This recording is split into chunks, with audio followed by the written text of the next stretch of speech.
Indrajit Putra Mahkota Alengka dikenal sebagai sosok yang kuat dan licik.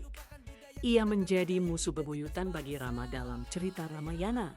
Dengan kemampuan tempur yang luar biasa dan siasat perang yang jitu, Indrajit menjadi salah satu tokoh penting dalam pewayangan. Namun, keberaniannya tidak selalu diimbangi dengan kebaikan. Indrajit sering menggunakan tipu daya untuk mengalahkan musuhnya. Meskipun demikian, karakternya yang kompleks membuatnya menjadi tokoh yang menarik dalam dunia pewayangan. Ingin memiliki sosok Indrajit dalam koleksi wayang kulit Anda?